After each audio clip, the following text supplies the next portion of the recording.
जानते हैं आज के देश और दुनिया की सिलेक्टेड काम की और महत्वपूर्ण 50 बड़ी खबरों को सिर्फ 10 मिनट में। पर अभी तक आपने इस वीडियो को लाइक नहीं किया तो लाइक कर दीजिए।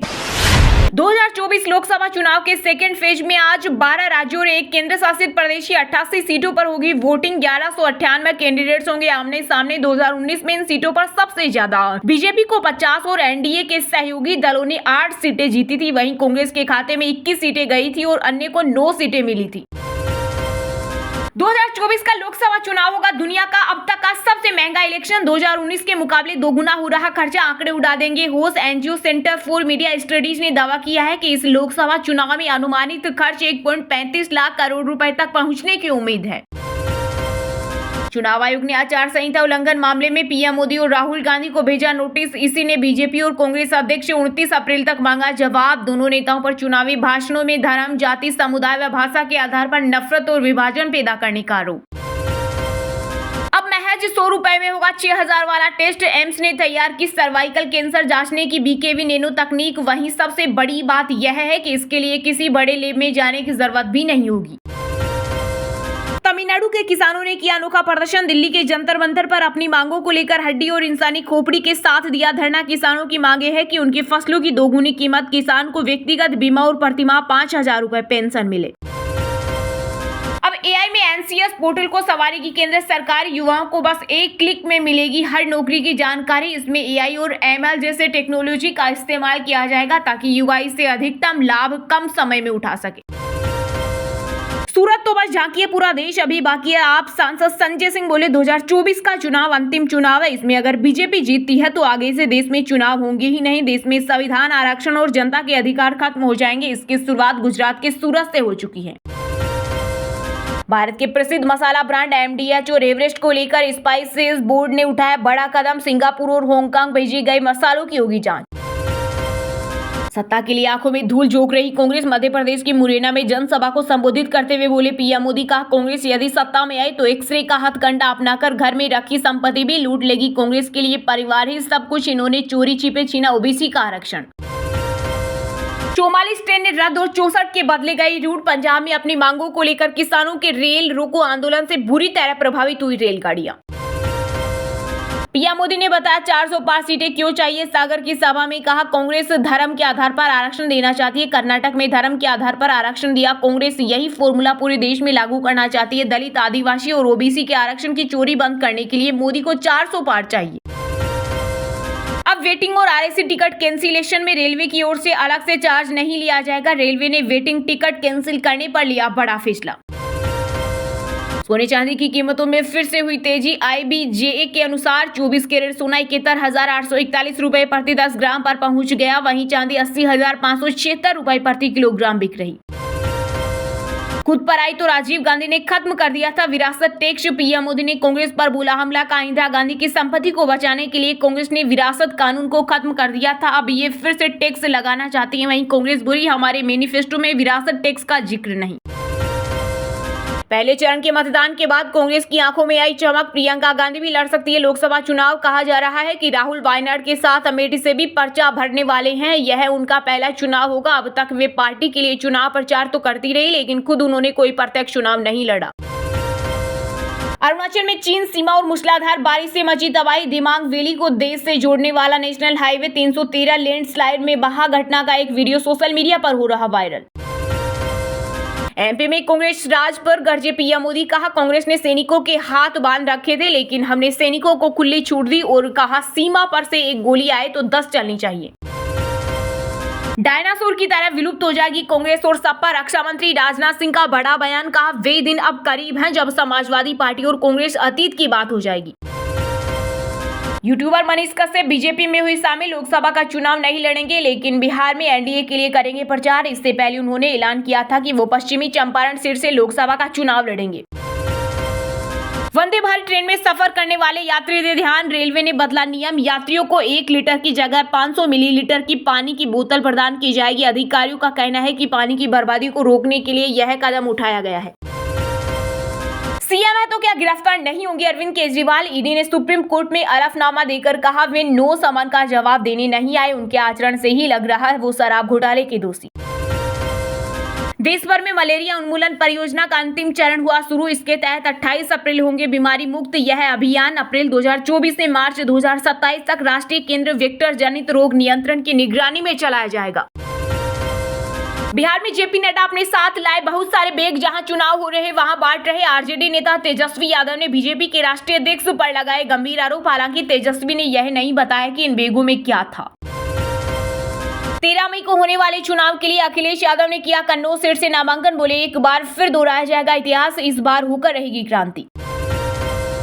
बीजेपी के स्टार प्रचारकों में यूपी के सीएम योगी आदित्यनाथ की बड़ी डिमांड। अभी तक उन्होंने महज 25 दिन में किए 67 से ज्यादा रैलियां और रोड शो।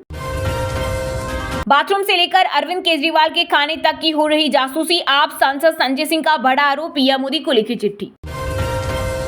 ऋषभ पंत ने रचा इतिहास। विराट अम्ला का तोड़ा रिकॉर्ड। दरअसल T20 मैच में गेंदबाज के खिलाफ एक बल्लेबाज द्वारा सर्वाधिक रन बनाने का एक बड़ा विश्व रिकॉर्ड बनाए। पंत ने अनुभवी भारतीय तेज गेंदबाज मोहित शर्मा की 18 गेंदों में 62 रन बनाए।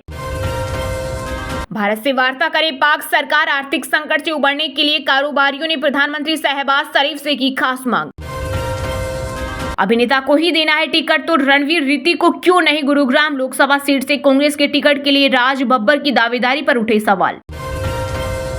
बंगाल को कब्जाना चाहता है केंद्र। सीएम ममता बनर्जी बोली कर्नाटक में 40 सीटों पर एक चरण में चुनाव हो रही तो फिर बंगाल में 42 सीटों पर 7 चरणों में वोटिंग क्यों। वकील जे देहाद्राई ने टीएमसी नेता महुआ के खिलाफ मानहानि का केस लिया वापस। बोले मैं शांति की पहल करने में तैयार, बशर्ते महुआ मेरे खिलाफ झूठ न फैलाएं। बंगाल में बीजेपी के वरिष्ठ नेता शुभेंदु अधिकारी की गढ़कांती में टीएमसी टूटी। वर्कर बोले सीएम ममता बनर्जी ने खराब कैरेक्टर वाले कैंडिडेट को दिया टिकट, वो भाजपा का आदमी। जेल जाने के बाद बड़ी आप नेता संजय सिंह की डिमांड। यूपी में कांग्रेस और समाजवादी पार्टी के प्रत्याशी चाह रहे जनसभाएं।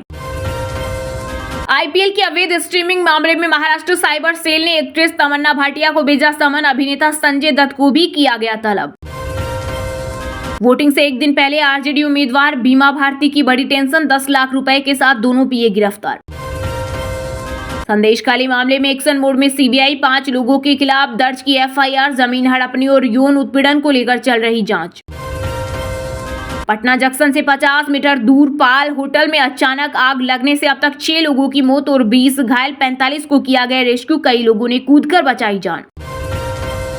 लोकसभा चुनाव में हाई प्रोफाइल सीटों में एक हैदराबाद सीट पर होगा त्रिकोणीय मुकाबला। एआईएमआईएम नेता असदुद्दीन ओवैसी के खिलाफ कांग्रेस के मोहम्मद वली उल्लाह समीर लड़ेंगे चुनाव। वहीं भाजपा ने माधवी लता को दिया है टिकट। चलिए अब जानते हैं जो आम आदमी के काम की और फायदेमंद खबरें हैं उनको विस्तार से। पर इससे पहले अभी तक आपने इस वीडियो को लाइक नहीं किया तो लाइक कर दीजिए।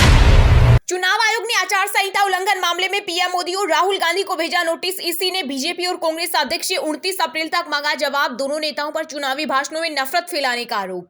चुनाव आयोग ने कांग्रेस और भाजपा अध्यक्ष से पीएम मोदी और राहुल गांधी के बयान पर जवाब मांगा है। आयोग ने मोदी और राहुल के भाषणों के खिलाफ की गई शिकायतों पर नोटिस भेजा है। इन शिकायतों में आचार संहिता उल्लंघन का आरोप लगाया है। शिकायत में कहा गया है कि ये लीडर्स धर्म, जाति, समुदाय और भाषा के आधार पर लोगों में नफरत फैलाने और उन्हें बांटने का काम कर रहे हैं। इसके बाद आयोग ने दोनों पार्टियों के अध्यक्ष से इस मामले में 29 अप्रैल सुबह 11 बजे तक जवाब मांगा है। दरअसल भाजपा ने चुनाव आयोग से कहा कि कांग्रेस नेता राहुल गांधी देश में गरीबी बढ़ने का झूठा दावा कर रहे हैं, देश को भाषा के आधार पर उत्तर दक्षिण में बांट रहे हैं, उनके खिलाफ सख्त कदम उठाया जाए। वहीं कांग्रेस ने आयोग से शिकायत की थी कि पीएम मोदी के संपत्ति का बंटवारे वाले बयान पर एक्शन ले। कांग्रेस ने इस बयान को विभाजनकारी, दुर्भावना से भरा और समुदाय विशेष को टारगेट करने वाला बताया था। वहीं अब इलेक्शन कमीशन ने जनप्रतिनिधियों कानून के सेक्शन 77 के तहत दोनों पार्टियों के अध्यक्षों को नोटिस भेजा है। आयोग ने स्टार प्रचारकों की फौज उतारने के लिए पहली नजर में पार्टी अध्यक्षों को ही जिम्मेदार ठहराया है। चुनाव आयोग ने कहा कि अपने प्रत्याशियों के कामों के लिए राजनीतिक दलों को ही, खासतौर पर स्टार कैंपेनर्स के मामले में ऊंचे पदों पर बैठे लोगों के चुनावी भाषणों का असर ज्यादा गंभीर होता है।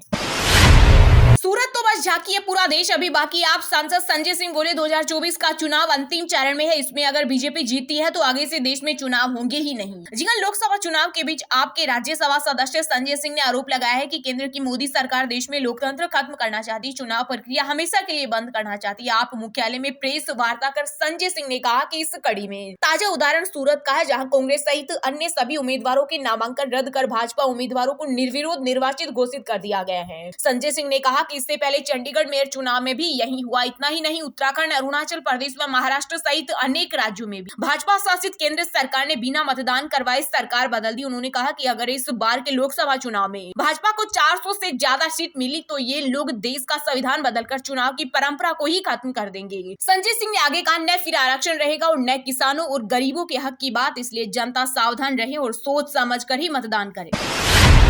मुझे गालियां पड़ने पर आप नाराज ना हो, हम सहने के लिए ही पैदा हुए हैं। मुरैना की रैली में बोले पीएम मोदी। कहा, कांग्रेस के लिए परिवार ही सब कुछ। इन्होंने चोरी छिपे छीना ओबीसी का आरक्षण। सत्ता के लिए आंखों में धूल झोंक रही है कांग्रेस। जीवन लोकसभा चुनाव 2024 के लिए प्रधानमंत्री नरेंद्र मोदी ताबड़तोड़ रैलियां कर रहे हैं। इसी कड़ी में उन्होंने मध्य प्रदेश के मुरैना में चुनावी जनसभा को संबोधित किया। पीएम मोदी ने इस दौरान कांग्रेस पर जमकर निशाना साधा। उन्होंने कहा, कांग्रेस के लिए परिवार ही सब कुछ है। उसने मध्य प्रदेश को बीमारू राज्य की लाइन में खड़ा कर दिया। कांग्रेस विकास के आगे समस्या है। पीएम मोदी ने इस दौरान राहुल गांधी पर निशाना साधा। उन्होंने कहा, आपने सुना होगा इन दिनों कांग्रेस के शहजादे को आए दिन मोदी का अपमान करने में मजा आता है, वह कुछ भी बोलते जा रहे हैं। पीएम ने कहा, मैं देख रहा हूं सोशल मीडिया और टीवी में लोग कहते हैं कि ऐसा प्रधानमंत्री के लिए बोलना अच्छा नहीं है, इससे कुछ लोग दुखी है। मोदी ने कहा, मेरी सबसे विनती है कि आप दुखी मत होइएगा, वो नामदार है और हम कामदार है। हम तो सहने के लिए ही पैदा हुए हैं, हम सहन भी करेंगे और माँ भारती की सेवा भी करेंगे। अपने संबोधन में पीएम मोदी ने कहा कि बीजेपी के लिए देश से बड़ा और कुछ भी नहीं है, लेकिन कांग्रेस के लिए अपना परिवार ही सब कुछ है। कांग्रेस की पॉलिसी है जो देश के लिए सबसे ज्यादा योगदान, मेहनत और समर्पण करे, उससे सबसे पीछे रखो।